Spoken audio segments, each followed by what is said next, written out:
உங்க கால்ல நாங்க 2 பேரும் விழுந்து ஜோடியா சேர்ந்து ஆசீர்வாதம் வாங்கணும். அது நடக்கும், நிச்சயமா நடக்கும். நீங்க எழுந்து வருவீங்க அத்தை, வந்து இதெல்லாம் செய்வீங்க. இது சத்தியம். இது நடக்கிற வரைக்கும் இந்த தாலி என் கழுத்துல இருக்காது.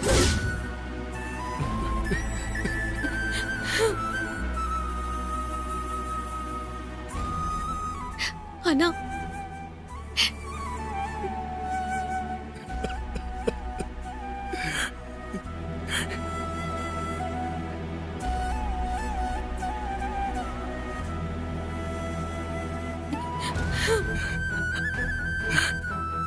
அது வரைக்கும் இந்த மஞ்ச கயிறு என் கழுத்துல இருக்கும். இது இந்த தீபாவோட சபதம், உங்க மேல சத்தியம். நான் கும்பிடுற சாமி மேல சத்தியம். இது எல்லாமே நடக்கும். கண்டிப்பா நான் ஜெயிப்பேன்.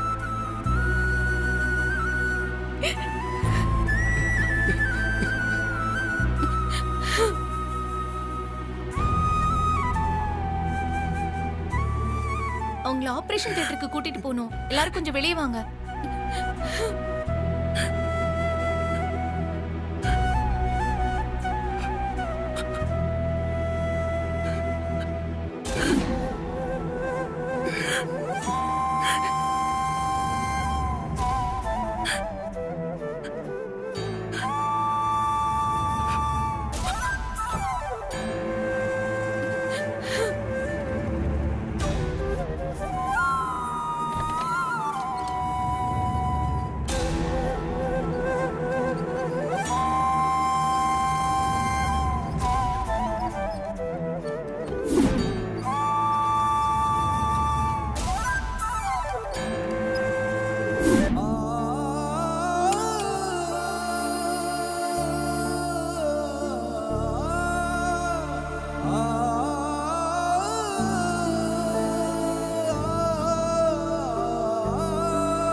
நீயா? ஆமா, நானே தான். நீ இங்க என்ன பண்ற? படம் பார்க்க வந்தேன். என்ன நக்கல் பண்றியா? ஏய், உன்னை தாண்டி பார்க்க வந்தேன். எதுக்கு? எதுக்கா? போன் போட்டு எடுக்க மாட்டேங்கிற. நான் சொன்ன இடத்துக்கு வராம ஏமாத்திக்கிட்டு இருக்க. என்ன உனக்கு திமிரா போச்சா? ஏய், புரியாம பேசாத. நீ வர சொன்னப்போ போலீஸ் இங்க என்கொயரிக்கு வந்துட்டாங்க. உன்னை பத்தி தான் விசாரிச்சாங்க. அப்புறம் எப்படி நாங்க வர முடியும்? போலீஸ் உன்னை தேடுறதுல மும்முரமா இருக்காங்க. அதனால நீ இங்க இருந்து போயிடு, இல்லைன்னா மாட்டிப்ப. இப்ப என்கிட்ட பேசிட்டு இருக்கிறது போலீஸ்க்கு தெரிஞ்சா நானும் உன்னோட ஆளுன்னு நினைச்சு என்னையும் அரெஸ்ட் பண்ணிருவாங்க. அது உண்மைதானே? எது உண்மை? நீ என் கூட்டாளிங்கிறது நீ சொல்லிதான் நான் அபிராமிய சுட்டேன். ஐயோ, நான் எப்ப சொன்னேன்? அப்படிதான் நான் போலீஸ் கிட்ட சொல்லுவேன். ஏண்டி என்ன படுத்துற?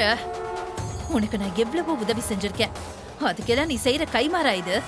ஏய், சும்மா கத்தாத. நான் சொல்றபடி கேட்டா உனக்கும் பிரச்சனை இல்ல, எனக்கும் பிரச்சனை இல்ல. சரி, என்ன செய்யணும்னு சொல்லி தொலை. நான் இப்போ தங்குறதுக்கு கூட இடம் இல்லாம நாயா அலைஞ்சுகிட்டு இருக்கேன். போலீஸ் கண்ணுல படாம இருக்கிறதுக்கு எனக்கு ஒரு சேஃப்டியான பிளேஸ் வேணும். அதுக்கு என்ன பண்ண சொல்ற? நான் சேஃபா இருக்கிறதுக்கு உன் அம்மாவோட வீடு தான் கரெக்டா இருக்கும். நீயே உங்க அம்மா கிட்ட பேசி ஏற்பாடு பண்ணு. சுத்தி சுத்தி எனக்கே தான் வேட்டு வைப்பியா? உன்னை எங்க அம்மா வீட்டுல தங்க வச்சா போலீஸ் என்ன சும்மா விடுறாங்களோ இல்லையோ, என் ஃபேமிலி என்ன சும்மா விடாது. அதுலயும் என் புருஷன் அருணுக்கு தெரிஞ்சா என்ன கொன்னே போட்டுருவாரு. என்னால முடியாது. ஆளை விடு சாமி. உன்னால முடியாதா? ஆமா, முடியாது. சரி, அப்ப நான் போலீஸ் கிட்ட போய் அபிராமிய கொலை சொன்னது நீதானே சொல்லி சொல்லிடுறேன். ஏய், ஏன்டி இப்படி பண்ற? அப்போ உங்க அம்மாவுக்கு போனை போட்டு நாங்க வரப்போற தகவலை சொல்லு. பண்ண போறியா இல்லையா? சரி, இரு சொல்றேன்.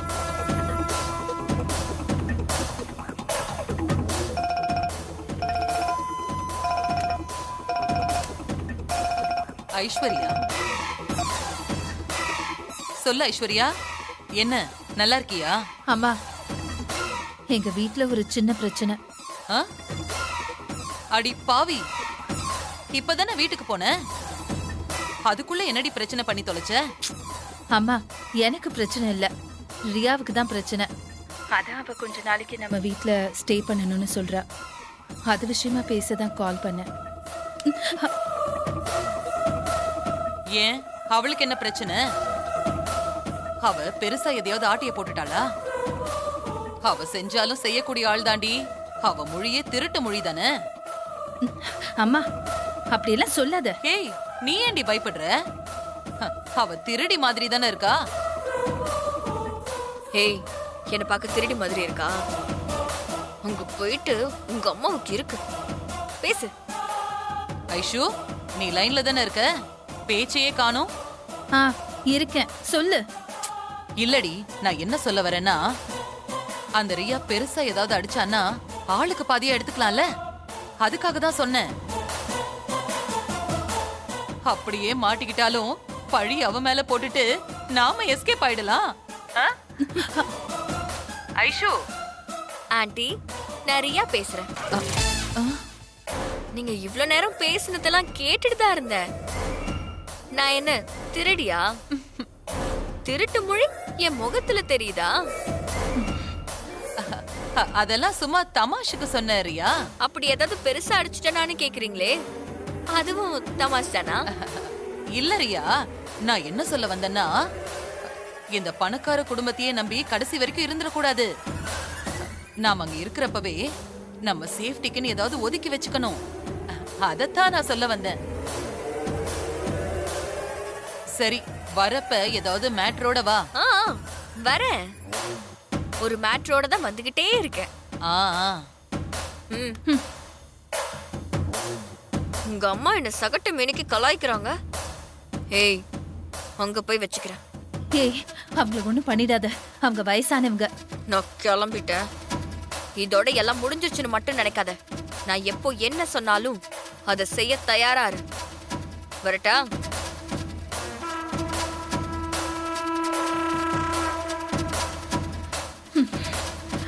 ஐயோ, நான் இவளுக்கு பயப்படுறதா இல்ல போலீஸ்க்கு பயப்படுறதா இல்ல என் குடும்பத்துக்கு பயப்படுறதா ஒண்ணும் புரியலையே.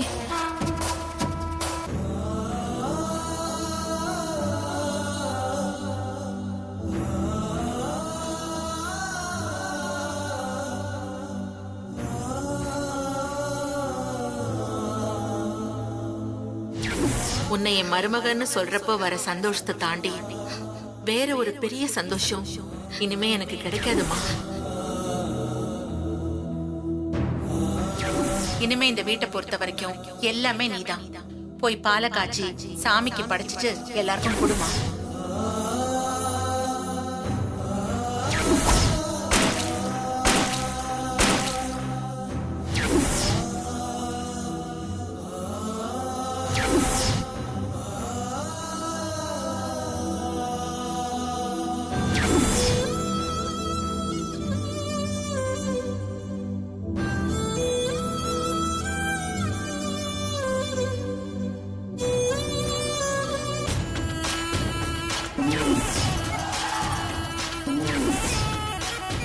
ஏய் தீபா, தெரிஞ்சோ தெரியாமலோ உன் கழுத்துல இருக்க தாலியை நீ கழட்டிட்ட. இனிமே அந்த தாலி உன் கழுத்துல ஏறாத. நான் ஏறவும் விட மாட்டேன். இது எனக்கு கிடைச்சிருக்கிற கோல்டன் சான்ஸ். இதை நான் மிஸ் பண்ண மாட்டேன். நான் முன்ன விட்டதை இப்ப பிடிக்க போறேன். கார்த்தி தான் எனக்கு பார்த்த முத மாப்பிள. அவரை அடைய நீ எனக்கு ஒரு சான்ஸ் ஏற்படுத்தி கொடுத்திருக்க. நீ கழட்டின தாலிய கார்த்தி கையால என் கழுத்துல கட்ட வைக்க போற. உன் மாமியார், சாரி, என் வருங்கால மாமியார் ஆபரேஷனுக்கு அப்புறம் பொழைச்சு வந்ததும் கார்த்தி என் கழுத்துல தாலி கட்டுறத பார்க்க போறாங்க. இந்த ரம்யா தான் இனிமே அவங்க மருமக. நீ இனிமே கார்த்தியோட வைஃப் இல்ல, எக்ஸ் வைஃப்.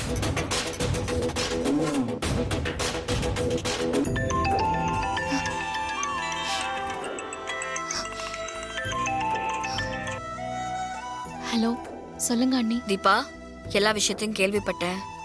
இப்போ அவங்களோட உடம்பு கண்டிஷன் எப்படி இருக்கு? அத்தைக்கு இப்போ ஆபரேஷன் நடந்துட்டு இருக்கு. அவங்க உடம்புல இருக்கிற 3 குண்டையும் ஆபரேட் பண்ணி எடுக்கணும்னு சொல்லியிருக்காங்க. நாங்க எல்லாரும் தவிச்சு போய் தான் அண்ணி இருக்கோம். டாக்டர் வெளியே வந்து நல்ல செய்தி சொன்னாதான் நாங்க நிம்மதியா இருக்க முடியும். அவங்க ரொம்ப நல்லவங்க. அவங்களுக்கு நல்லதே நடக்கும், கவலைப்படாத. எனக்கும் அங்க வந்து உனக்கு ஆறுதலா இருக்கணும்னு ஆசைதான். ஆனா இங்க வீட்ல அப்படியே எல்லாத்தையும் விட்டுட்டு வர முடியாதுல்ல, அதான் கொஞ்சம் யோசனையா இருக்கு. இல்ல அண்ணி, நாங்க எல்லாரும் இருக்கோம்ல, பாத்துக்கிறோம். ஒன்றும் பிரச்சனை இல்லை.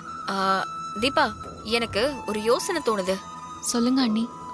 செங்கல்பட்டு பக்கத்துல இருக்கிற ஒரு கிராமத்துல சாமியார் ஒருத்தர் இருக்காராம். அவர் நடக்கிறது, நடக்க போறது எல்லாத்தையும் கணிச்சு கரெக்டா சொல்றாராம். அவர் சொல்றது அப்படியே பலிக்குதுன்னு நிறைய பேரு தன்னோட கஷ்டங்களுக்காக அவரை போய் பாக்குறாங்க. அவரும் ஏதாவது பரிகாரம் பூஜைன்னு சொல்லி அவங்க கஷ்டம் எல்லாத்தையும் போக்குறாராம். நீங்களும் அவரை போய் பார்த்தா அபிராமி அம்மா குணமாகிறதுக்கு பரிகாரம் இல்ல பூஜை ஏதாவது சொல்லுவார்ல, அத செஞ்சா அவங்க நல்லபடியா குணமாயி வந்துருவாங்கன்ற நம்பிக்கை எனக்கு இருக்கு. நீ வேணா கார்த்திக் தம்பி கிட்ட ஒரு வார்த்தை கேட்டு பாரு. அண்ணி, அவர் இப்ப இருக்கிற நிலைமையில ஹாஸ்பிட்டலை விட்டு எங்கேயும் போக மாட்டாரு. அந்த சாமியார் யாரு, எங்க இருக்காருன்னு கரெக்டா சொல்லுங்க. நான் போய் அவரை பாக்குறேன். ஏய் இல்ல தீபா, அந்த சாமியாரை பத்தி முழு விவரம் எனக்கு தெரியாது. நான் கேள்விப்பட்டுதான் சொன்னேன். சரி விடுங்க அண்ணி, நான் விசாரிச்சு பாக்குறேன். சரி தீபா. அண்ணி சொன்ன மாதிரி அந்த சாமியாரை பார்த்தா நல்லது நடக்கும்னு தோணுது. அத்தையை காப்பாத்திடலாங்கிற நம்பிக்கையும் வருது. அவர் எங்க இருக்காருன்னு கண்டுபிடிக்கணுமே.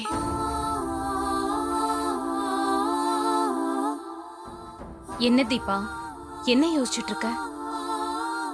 அத்தைக்கு ஆபரேஷன் நல்லபடியா முடிஞ்சு அவங்க சீக்கிரமே குணமாகணும். அதான் நான் கடவுள்கிட்ட வேண்டிட்டு இருக்கேன். கவலைப்படாத தீபா, ஆண்டிக்கு ஒன்னும் ஆகாது. நம்ம எல்லாரோட வேண்டுதல் சப்போர்ட் இருக்கிறப்ப அவங்க நிச்சயமா பழிச்சுப்பாங்க. உனக்கு ஒரு பிரச்சனைனா அது எனக்கும் பிரச்சனை தான். நான் எப்பவுமே உனக்கு பக்க பலமா இருப்பேன், மனசுல வச்சுக்கோ. ஆண்டி விஷயத்துல உனக்கு ஏதாவது ஹெல்ப் வேணும்னா கேளு, நான் செய்ய தயாரா இருக்கேன். அம்மோ, எனக்கு இப்போ உன் உதவி நிஜமாவே தேவைப்படுது. என்ன தீபா செய்யணும் சொல்லு. செங்கல்பட்டு பக்கத்துல ஒரு சாமியார் இருக்காராம். அவரை நான் பார்க்கணும். அவர் அங்க எங்க இருக்காருன்னு கொஞ்சம் விசாரிச்சு சொல்ல முடியுமா? என்ன தீபா இப்படி கேட்டுட்ட? கண்டிப்பா விசாரிச்சு சொல்றேன். ஆமா, எதுக்காக அந்த சாமியாரை பார்க்கணும்னு சொல்ற? அவர்கிட்ட அத்தையை பத்தி சொல்லி அவங்க குணமாக ஏதாச்சும் பரிகாரம் இருந்தா சொல்லுங்கன்னு கேட்க போறேன். அவர் ஏதாச்சும் பரிகாரம் சொன்னா அதை செய்யலாம்ல, அதுக்காக தான் பார்க்கணும்னு சொல்றேன். சரி, நான் உடனே அவரை பார்க்க போக கண்டிப்பா விசாரிச்சு சொல்றேன். ம்.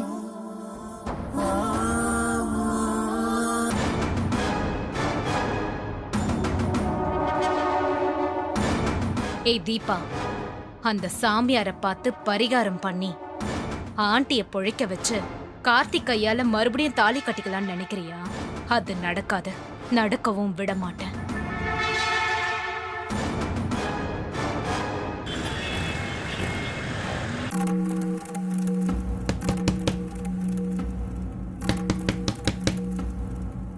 இந்நேரத்துல யாரா இருக்கும்?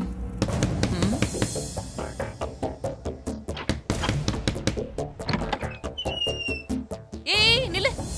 யார் நீ? எதுக்கு உள்ள வர? யார் நீ? சொல்லு.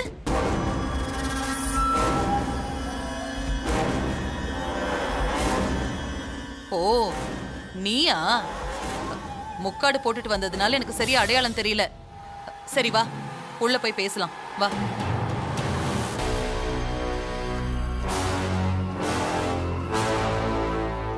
ஆமா, எதுக்கு இப்போ முகமூடி கொள்ளைக்காரங்க மாதிரி முகத்தை மூடிட்டு வந்த? ஆ, ஐஸ்வர்யா உனக்கு ஏதோ சின்ன பிரச்சனைன்னு தானே சொன்னா. ஆனா உன்னை பார்த்தா ஏதோ கொலை பண்ணிட்டு தப்பிச்சு வந்த மாதிரில இருக்கு. ஆஹா, என்ன இந்த அம்மா இப்படி கேக்குறாங்க? ஒருவேளை ஐஸ்வர்யா ஏதாவது போட்டு கொடுத்துட்டாலோ? ஏன் ஆண்டி, என்ன பார்த்தா கொலை செஞ்சுட்டு வரவ மாதிரி இருக்கா? இல்ல ரியா, சும்மா தமாஷுக்கு தான் சொன்னேன்.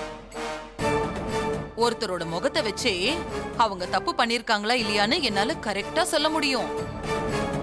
என்னை யாரும் ஏமாத்த முடியாது. ஆமாமா, உங்களெல்லாம் யாராலையும் ஏமாத்த முடியாது. நீங்க எவ்வளவு பெரிய புத்திசாலி. ஆ, இது சின்ன ஃபேமிலி ப்ராப்ளம் தான். ஆ, அதான் இங்க வந்திருக்கேன். வேற எதுவும் இல்லையே. வேற எதுவுமே இல்ல ஆண்டி. இருந்தா நான் உங்ககிட்ட சொல்லிருக்க மாட்டேனா? ஆமா, ஏதோ மேட்ரோட வருவேன்னு போன்ல சொன்ன. இப்ப பார்த்தா வெறும் கைய வீசிட்டு வந்திருக்க. Dress எல்லாம் கூட எடுக்காம வந்திருக்கியே. ஆண்டி, நான் சும்மா வரல. ஒரு சின்ன பொருளோட வந்திருக்கேன். ஆனா அதோட விலை பல கோடி இருக்கும். சின்ன பொருளா? அதுவும் பல கோடி இருக்குமா? எனக்கு ஒண்ணுமே புரியலையே. என்கிட்ட ஒரு டைமண்ட் இருக்கு. அதோட விலை இன்னைக்கு பல கோடி இருக்கும். என்னது, டைமண்டா? அதுவும் பல கோடி இருக்குமா? எங்க எனக்கு காட்டேன். அத நான் அப்புறமா காட்டுறேன். இப்ப எனக்கு பசிக்குது. ஏதாவது டிஃபன் செஞ்சு தரீங்களா? என்ன, நீ இன்னும் சாப்பிடலையா? இத முதல்லயே சொல்லிருக்க கூடாதா? இரு, நான் உனக்கு விருந்தே வைக்கிறேன். சரிங்க ஆண்டி. இந்த ரியா வைரத்தோட வந்திருக்கேன்னு சொல்றா. அதை எப்படியாவது நாம ஆட்டைய போட்டுறணும். அந்த வைரம் நம்ம கைக்கு கிடைக்கிற வரைக்கும் இவளை நல்லா கவனிச்சுக்கணும். ஆண்டி, ஆ, என்ன யோசிக்கிறீங்க? அது ஒண்ணும் இல்ல. உனக்கு மட்டன் பிடிக்குமா சிக்கன் பிடிக்குமான்னு யோசிச்சுட்டு இருந்தேன். ரெண்டுமே பிடிக்கும் ஆண்டி. சரி, அப்ப நான் ரெண்டையும் செஞ்சிடுறேன். என்ன? வீட்ல ஃபிஷ் இருக்கா? இருக்கே. அதையும் ஃப்ரை பண்ணிடுங்க. பண்ணிட்டா போச்சு. ரியா, ஐஸ்வர்யாவோட ரூம் இதுதான். நீ போய் ஃப்ரெஷ் ஆயிக்க. நான் போய் சமைச்சு எடுத்துட்டு வரேன்.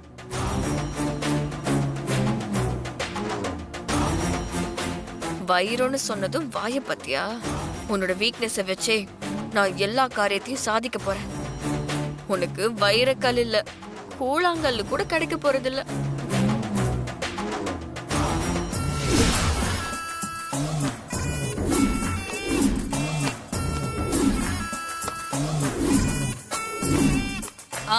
வாரியா, வா சாப்பிடலாம்.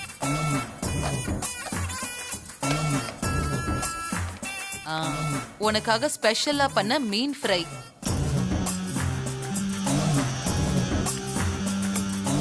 இது மட்டன் சுக்கா.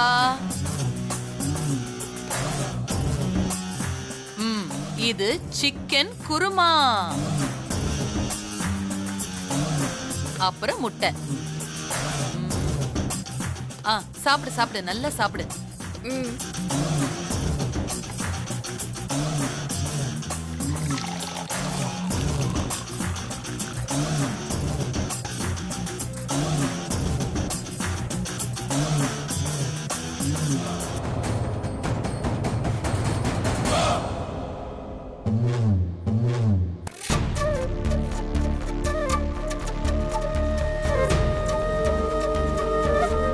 நான் சமைச்ச மட்டன் சிக்கன் ஃபிஷ் எல்லாம் எப்படி இருக்கு?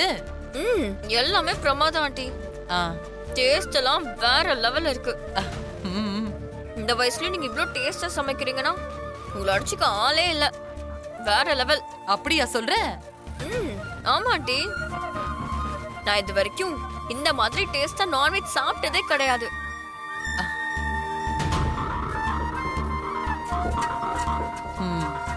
நல்லா சாப்பிட்டு சந்தோஷமா இருக்கா. இந்த டைம்ல விட்ட போட்டுற வேண்டியதுதான். ரியா, சொல்லுங்க ஆண்டி. அந்த வைரத்தை நீ பத்திரமா வச்சிருக்கல? எதுக்கு ஆண்டி கேக்குறீங்க? இல்ல, நான் எதுக்கு சொல்றேன்னா, நீ ஞாபக மருதியா எங்கேயாவது வச்சுட்டு அப்புறம் தேடக்கூடாதுல்ல, அதுக்காக தான் கேட்டேன். அதெல்லாம் பத்திரமா இருக்க வேண்டிய இடத்துல பத்திரமா இருக்கு. அது பல கோடி ரூபாய்க்கு போகும்னு தானே நீ சொன்ன? ஆமா. அப்ப லைஃப்ல நாம செட்டில் ஆயிடலாம்னு சொல்லு. நாம இல்ல, நான் செட்டில் ஆயிருவேன். ஆ, என்ன ரியா, நாமெல்லாம் ஒண்ணுக்குள்ள ஒண்ணா இருக்கோம். எனக்கு அதுல ஒரு ஷேர் தரக்கூடாதா? அது நீங்க எப்படி என்ன கவனிச்சுக்கிறீங்களோ அதை பேஸ் பண்ணி தரேன். ம்?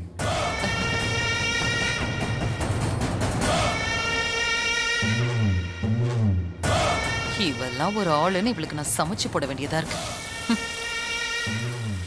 வைரம் மட்டும் என் கைக்கு கிடைக்கட்டும், அப்புறம் இருக்குடி உனக்கு.